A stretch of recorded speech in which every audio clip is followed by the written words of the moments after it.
Okay.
Oh my God.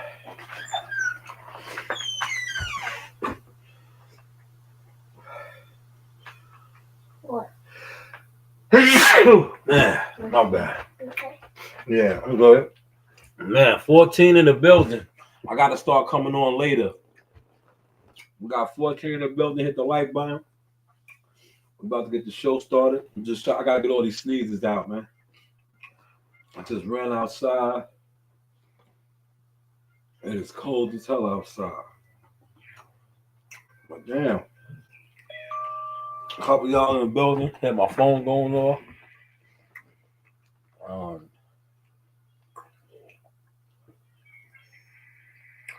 Phone is still going off, huh? Hello, Griffin Cougar. No. Get off.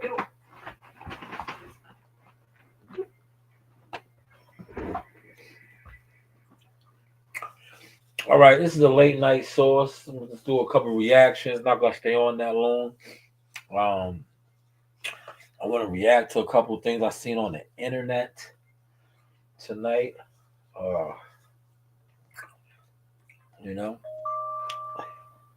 definitely not gonna be talking too much boxing. I'm gonna just. I left the boxing gym a couple hours ago. I did a live in the gym. I'll probably touch on a comment that a lame ass. Look, I'm gonna tell you the reason why I don't really do too many boxing live streams like this anymore. Because to me, majority of the dudes that sit online and engage in that, they're cornballs. They're just corny ass fans. Um, and the more that I have started to grow in the business as far as from having a deep media catalog, but now my kids have that. I'm turned off because the typical fans that sit online and talk boxing, they don't even really fuck with the sport. They don't support the sport. Um, Most of them, like today, I set trip on Coach Malachi and a lot of these dudes, because to me, they're not official. They a lot of these dudes that people be fucking with on the internet. They're not official at all. They're not when it comes to boxing. They're not official, and it shows in their content, and that shit just spills over. So like me, when I talk boxing on the internet, a lot of times I rub people the wrong way. Is because I actually do the things that I talk about. Where most of them they don't do nothing. And then when you throw the receipts in their face, that's when the jealousy. Because like I said, a lot of these dudes that sit online, they be in secret competition with people that actually do things in boxing, and that's where it's at. But I'm gonna do some reactions to a Mike Epps interview. People try to take his comments with Jim Jones and flip it as to say like he doesn't fuck with people that come home from jail. And if you do your research on Mike Epps used to be a crackhead, a nigga that was in jail that came home and turned his life around. Um, Trey, I don't fuck with Charlo and them. Fuck Charlo, fuck Earl Spence, fuck them niggas. I don't fuck with them niggas. I be fronting on them niggas. Them niggas tried to front on me many years ago and lie on my brand, on my Jackal Fitness brand. I don't really rock with those guys. Those guys aren't official. I've been sick jihad on them. When Jihad first got signed and we was running around Texas, I was fronting on them niggas like, yo, fight my nephew. They don't want no action. Them niggas is Hollywood squares, man. And they no longer have the protection. Al Heyman ain't the show no more. That's neither here nor there. I'm not gonna turn this into a PBC bash tonight. Um, you know, this is more so about just reacting to some content. And what I did want to address a comment left, right? I checked your page out, dude. I'm gonna pull your page up, right? I'm gonna pull your page up, right? Dude commenting on he commented, he left a comment, right? And he said, "Who trains you?" He said, "Who trains you?" And I'm not an active fighter. I'm 46 years old, but I'll shoot you in your face, right? But if you think you could fight, by all means, I know a lot of fighters. But when I looked at your page, like I looked at your work. You're a content cornball. You remind me of these niggas that sit online. You have too much time on your hand. You play around on computers. I don't play on computers. I play with heavy machinery. I do real man things. Like I'm not saying that you don't do real man things by playing on a computer, but how dare you question who trains me? I will punch you in your face. I looked you over. You're a dweeb, homie. You're a dweeb. You're a dweeb. You're an internet dweeb, right? You're an internet dweeb that probably bought you look like you bought a whole bunch of subs and all that. You're an internet dweeb, man. You are the poster child of what I be talking about. Dudes that sit online and talk boxing. This you when I clicked on your shit, right? I clicked on it because I seen your comment, and you was like, "Who trains me?" Did I look like I was in the gym training? Did I look like I was in the gym training? You probably watched the live because that live there was people in there, but like the coward you are, right? The boxing fan coward that you are. You probably watched that live stream and waited for me to end it, the comment, because you didn't want to actively comment and the live while it was going on because you seen what I was actually doing. I'm in the gym, whereas you put out so much boxing content. But when I look through your shit, when do you actually go to a gym? You talk about all these different fighters and everything that goes on. When have you actually been in the gym? Right? Real talk. I'm not even gonna pull your. I was gonna pull your what's the name up, but I don't want to give you that much credit. But you probably play this back now because it's like I told you when I comment back. I said, "Nigga, look at my catalog before you even address me. You are beneath me. I was on my King Jaffe Joe. The man is beneath me, and so is his daughter. Look at my catalog, nigga, before you even address me, nigga. I'm boxing royalty. I'm a UGK underground king, right? But that's neither here nor there. But like I said, you probably watched that live stream when I was live in the gym, playing around, hitting the bag. I worked 8 hours today. I did what 9 minutes on the bag, lifted little weights, did a couple of sets. I'm 46 years old, but I'll tell you what, I could whoop your motherfucking ass. If I ran into you in the world and you attempted to do something to me, I wouldn't even bag that out on you. I'll beat you up. I will physically put hands and feet on you and choke life out of you. I will choke life out of you, right? But you worried about who trains me. You might want to come train with me.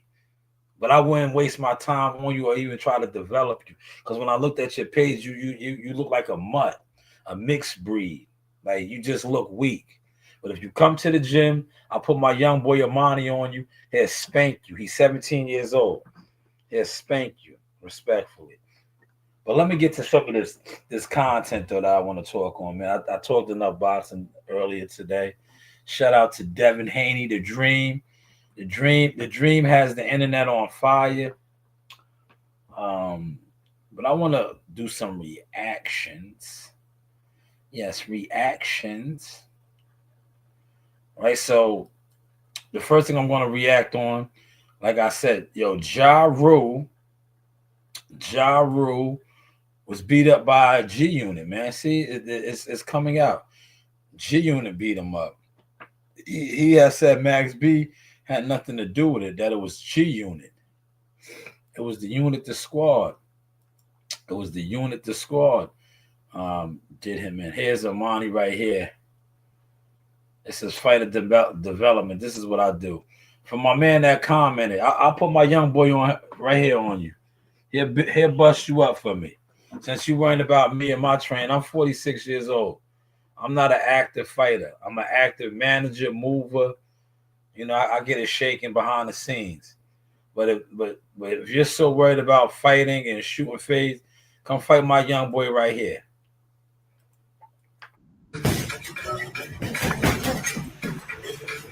Turn on him. Turn on him.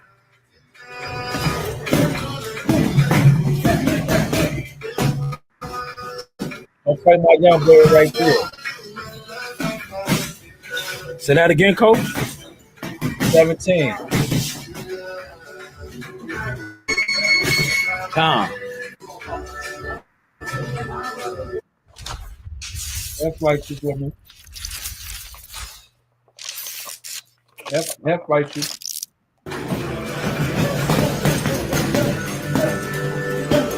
Right here. Right here, man. You niggas want to look at my content and want to fight me. Only fight you get from me, you might have to fight for your life because I'll shoot you in your face, nigga. I'll shoot you in your face. But you can fight my young boy right there. He said you got to bring him along slowly. Yeah, he's a baby. He's still an amateur. He's 17. He'll be all right. But the dude knows who I'm talking to, who was in my comment section. Come fight. Come to the gym. Whenever you're around Suffolk, Brentwood, pull up. My young boy will jump right on you. I'll be like, oh yeah, you was in the comment section. He'll get on you. He got some rounds for you right here. He got some rounds for you. But let's get to this to some of these reviews real quick. Reaction reviews, man. Now, this right here, Mike Epps. This isn't the actual video, but this is Mike Epps, they kind of twisted it because he was on with Jim Jones, right? So he said something about celebrating niggas that come home from jail, and a lot of people took it as a shot to Max B, right?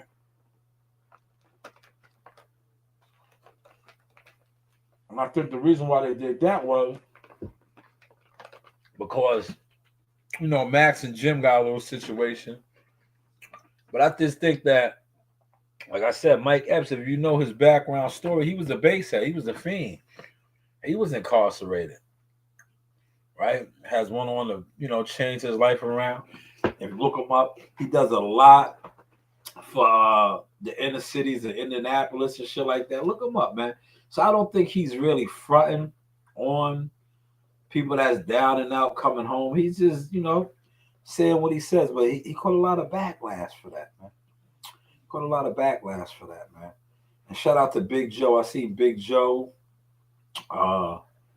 says something in regards to that too. Like I said, that is trending in the underworld.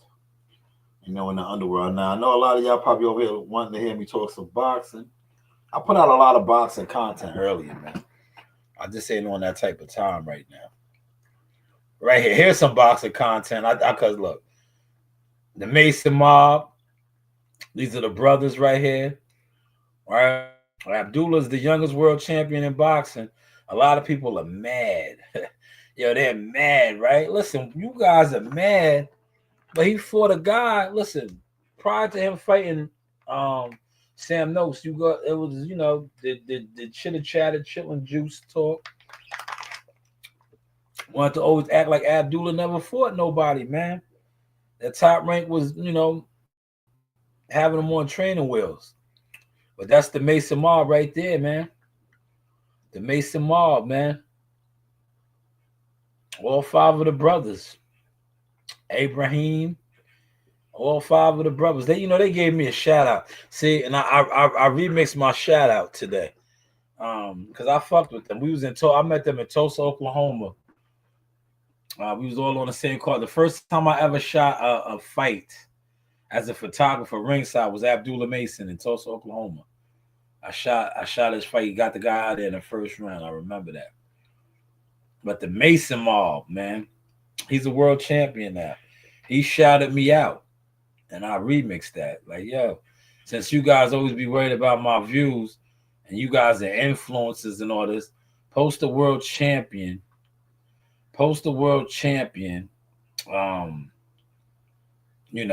shouting you out, right? See, you niggas be so disrespectful to my brand and my name and my legacy, but like the real players fuck with me. Not the old. See, the old players fuck with me, but like I said, a lot of the old players I don't fuck with because they're gatekeepers. I really get on my industry shit and start really fronting on a lot of these niggas. That's another thing I don't like about the boxing industry. A lot of niggas that got blackballed or feel like they didn't get it, they move like gatekeepers. They move like suckers. And that's why I be on my shit now. Like, yo, I'm on a different type of time, man. If you play with my money, right? If you play with my money, I'm going to get very, very aggressive. I'm going to get very aggressive because there's enough money for everybody to eat. But when you start doing music industry bullshit and we trying to backdoor niggas, that's when my gun comes out, man. Because now you're trying to stop people from eating. You're trying to stop people from eating. Right? He said they always hating on old guys. Trey said, go to my story. But yes, the Mason Mob right here, Abdullah, youngest world champion, 21 years old. Sky's the limit. He's a star. I know a lot of y'all was saying Brian Norman Jr. is a star. Let's see how fast the top rank gives Abdullah Mason a fight in Cleveland, Ohio. That's neither here nor there. This right here aged very well. I put the video out on this. You know how they do. They hide my shit. But wins lesson. This video right here aged very well. Remember Brian Norman Jr. was talking about Devin Haney couldn't drop him. Yeah, you copying Floyd Mayweather, all that. Not only did he get dropped, he got beat up, man. He got beat up, man. And then towards the end of the fight, he was the one holding. He was the one holding, man. But remember this right here? I told you this aged very well. I just pray this brother's mental be all right, because he got to live with all of this now. No good or well, you ain't finna sit in no pocket with me. Sit in the pocket with me. Sit in the pocket with me. What if I put you down? You can't. Can't. You can't. What you doing, brother? You can't. What you doing? You can't. Remember this day. I might touch your arm and your ankle go break. Ankle go break. Ankle go break. Sound good. It sound good. Well, I'm finna turn your meniscus. It sound good. You ever had your torn It sound meniscus, good. brother? You have no story. You have no Remember this Remember day. Remember this day. I'm remember every last piece of every day. Boy, you know good or well, you ain't finna sit in no pocket with me. And he said he wasn't gonna send no. That aged very well, man. That now I wanted to highlight this. I told y'all I was gonna stay on code with my Jamaica. Yo, Jamaica's shot right now, man. Jamaica is shot. I'm gonna do a little bit every week. Jamaica is shot, right? Jamaica is shot, but yet we keep seeing reports that all this aid, relief aid, is over there, right? Look, the scale of the Jamaican recovery after Hurricane Melissa is bigger than most people realize. It is, right?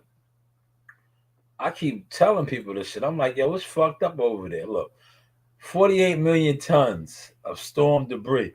Now, I can relate to this because this, when you see me going to work in the morning, when we have natural disasters up here, that's what we do. I do cleanups. And shit. Like when we had Hurricane Sandy, Superstorm Sandy, Katrina, all them shit, we was in the field doing all that. We have tornadoes, or and I was saying already, Jamaica is poor. One, they don't have all the resources, but they kept, the media and the news is putting out all this money that they getting, but there's still parts of the island where they can't even get to. This is almost like a month in now, man. This is almost a month in. Some people still are not getting all the aid. Look.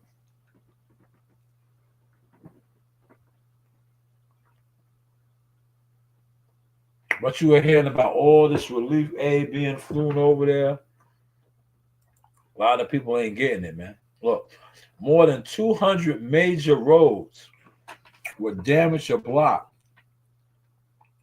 So they can't even get the supplies there, man. They can't even get the supplies there, man. They can't even get the supplies over there, man. I just wanted to just put that out there, man, because, you're seeing all these celebrities talking about how they flying cars. Like, the media game is nasty work, man, because they'll show you certain things. But if you don't do your own research, you believe everything that you see on the media. It used to be tell lie, vision. Now with social media, it's smoke and mirrors, right? It's smoke and mirrors. But every week, I'm going to do a follow-up, my own updates. I just feel like it's important as a content maker, right, to do updates on that and shit. We're going to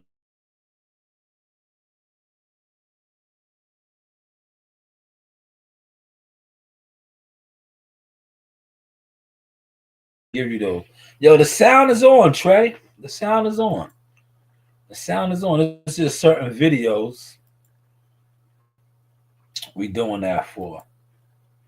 Yes, those are the pictures right there. There's another brother. Abraham told you. Him and yeah, I know that gotta be an ill feeling, right? To see your big brother. Look, that's his big brother. He like, man, he got a little battle scar. That's a warrior scar right there, though, man. Abdullah fought that big caveman, white man. You know, I'm pretty sure he's gonna go over the tape and clean a lot of things up. But he won. He was victorious. Now I was watching a lot of content creators were trying to slander him already, man. Oh, Sam Noakes won that fight. Abdullah got hurt in the 11th. Abdullah showed hard at 21 years old. Yeah, I think the 11th round he got hurt. But then the 12th round, and remember the championship rounds is 10, 11, 12. He pulled out the 10th and the 12th, man, as a young 21-year-old to secure his first world title. So when I hear you guys, you know, attempting to diminish what he has accomplished, a lot of you guys that are diminishing what he has accomplished were the same ones that were speaking so highly on Brian Norman Jr. And now you no longer are. Nasty work. Yes, look, now this, I'm going to show this. Now this is prior to the car wreck. Now, for those of y'all that don't know, Team Spencer, it don't make sense. That's my phrase. I made that up. That was mine. Team Spencer, it don't make sense. The Big Fish, he said that on an interview I did with him in Brooklyn. Everybody wanted Moby Dick. Look it up. I got the receipts. And then he became the Big Fish. So a lot of the Earl Spence sauce, well, I call it sauce, was mine. But if you read my message right here, right? He fought Sean Porter, and they tried to make excuses and clean it up. And this is around the time where I really stopped fucking with them, because I was like, yo, bro, you are a wino, alcoholic. All the shit that you're doing outside of the ring is catching up to you. And then if you remember, after this fight, 2 weeks after this fight is when he flipped the car over and that DWI crash, and the rest is history. But if you watch this fight right here, if he did not drop Sean Porter in that round, he might have lost this fight. And I always made my statement, said that the motion, he no longer had the motion. Right? He no longer had the motion. And God showed that to me. Now I'm going to play this highlight. And you're going to watch this, the fight. And this is probably what Bomac and them seeing. They seen this, and they already knew, like, yo, Terrence will whoop on this nigga. And this was before the car crash, but pay attention. Receipts, man. And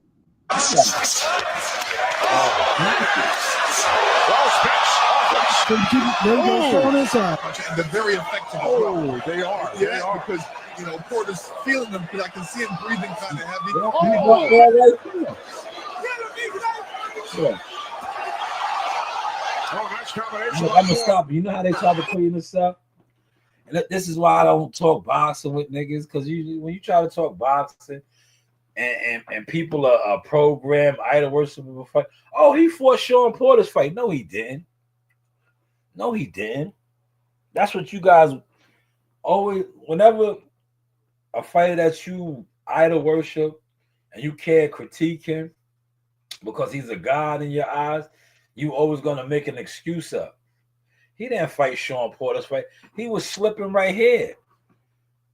All the shit that he was doing outside the ring was catching up to him. It had caught up to him. He got that knockdown. And that saved him. But Sean Porter was beating the brakes off of him. And this is the reason why, and you guys could debunk this, but you can't debunk it, because one thing about the source, Shanu's Boxing, a.k.a. before that Jackal Fitness, I have receipts. Remember when he stormed out of the Porter-Crawford fight? That's why, because he won tooth and nail with Sean Porter prior to him flipping over the car and doing all that shit. And he watched Terrence Crawford When Bomac and them put the battery in, I'm like, yo, you losing the fight. Bud went out there and stepped on him. Earl Spence attempted to step on him, as we're going to see in this footage. When he dropped him, Sean Porter got up and almost dropped him, finished the round even stronger. Stop me when I'm lying, somebody. I think he's rolling with the punches. It's a lot of back and forth. Errol at the right time. But right now, Errol's picking up the pace. He's doing a good job. Got him up against the ropes and then started throwing his combinations. Nice right by Porter.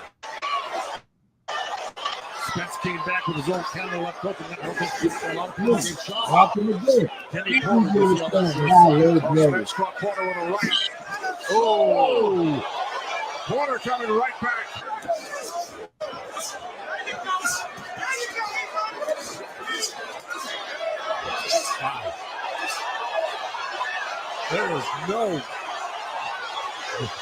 There's no stopping Sean Porter.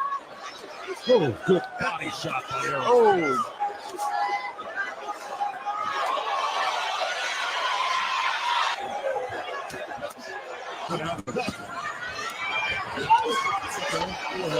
Spencer's gone past 10 rounds in his career.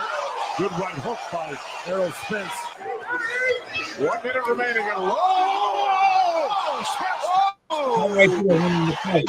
Spence said that's what he wanted. And then Porter yells, let's go. He's got to be careful. Sean's got to be careful. They'll run into another one like that, and he may not get up.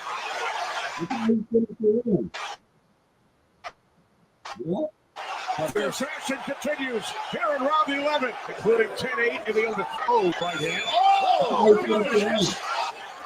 Errol Spence wants to get his hands out. Porter tied him up for a second. Now Errol Spence.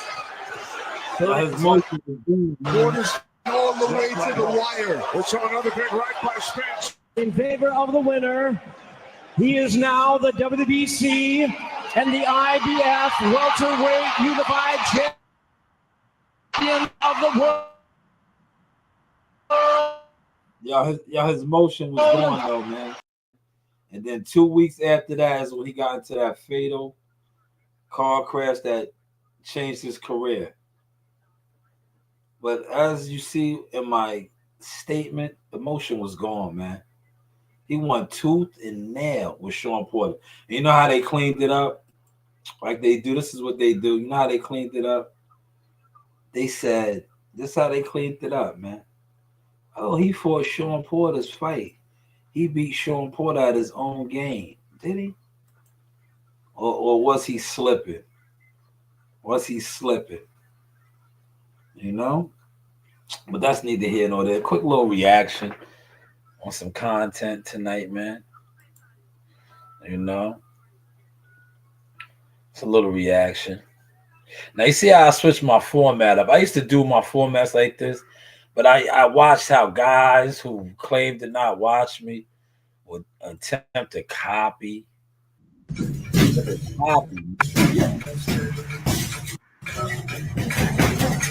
would copy my Turn on it. Turn on it. They would copy my moves. They're not even give it up. Say that again, coach.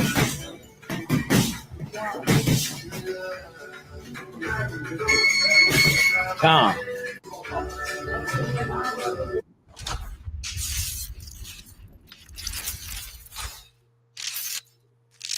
Y'all know my cousin Hustle Man going crazy. Hustle Man's the AI guy, man.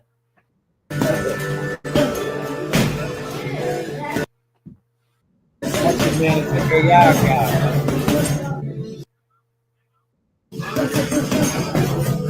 Bring the hook. It said, bring the hook.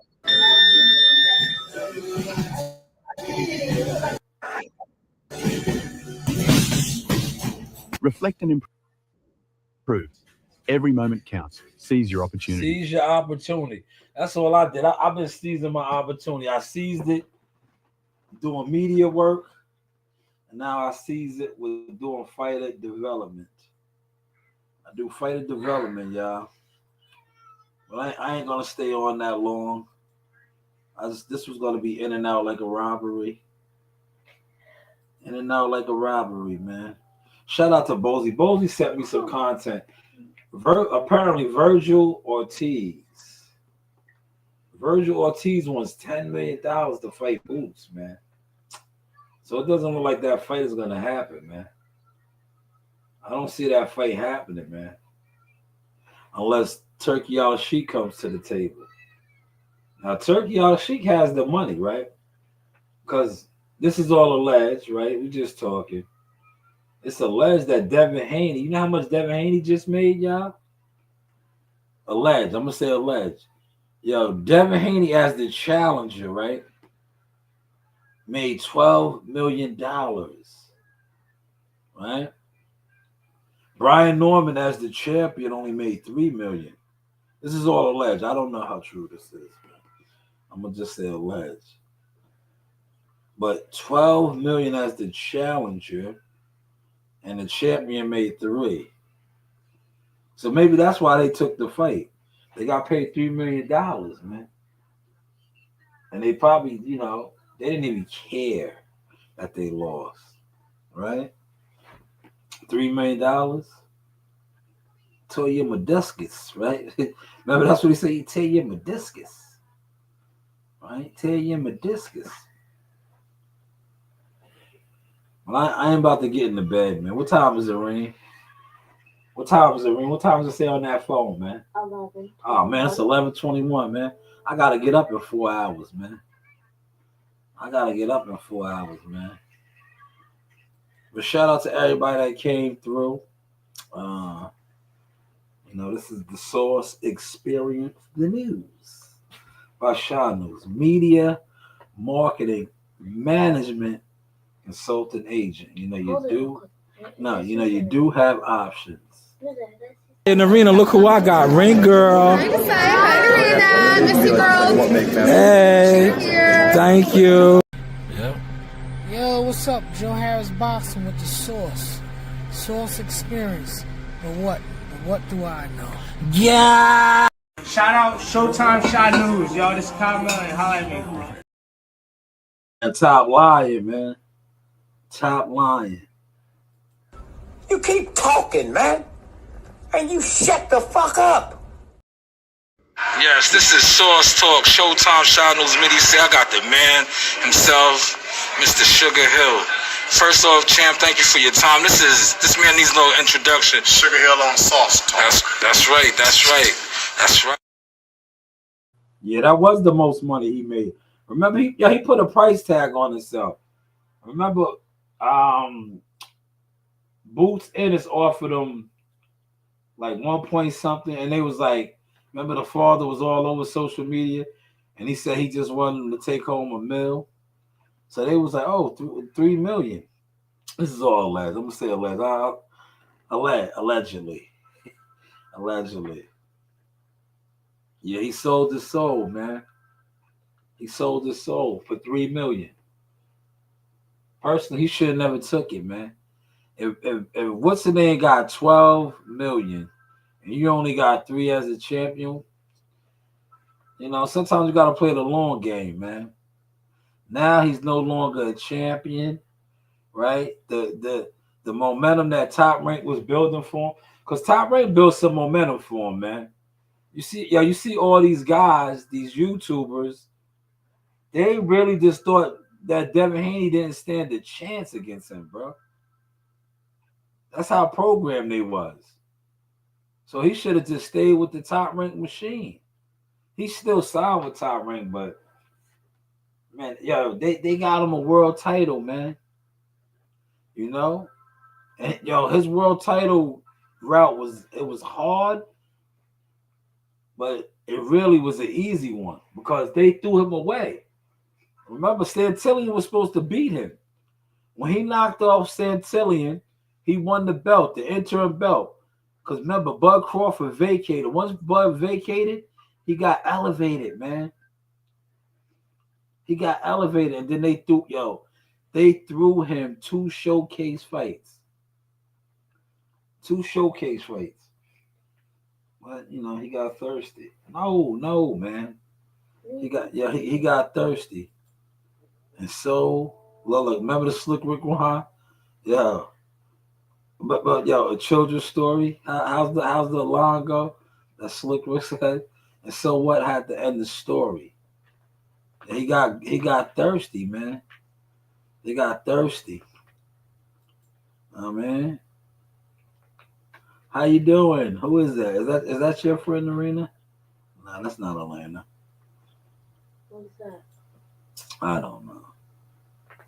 But this is the Sauce Experience. This is your boy Jamel Superfire Herring, and I'm with the best in the world, the best from Long Island, the Sauce Talk Podcast. Hey, we doing big things. Shout out to everybody out there in LI as well. Superfire, salute. Yes, you know the vibes. Hey guys, this is Tiana Tumo-Heloa. I'm a top ranked knockout, and I want to give a shout out to Sauce Talk Podcast. Thank you. You know the vibes. Like, subscribe, and hit that bell.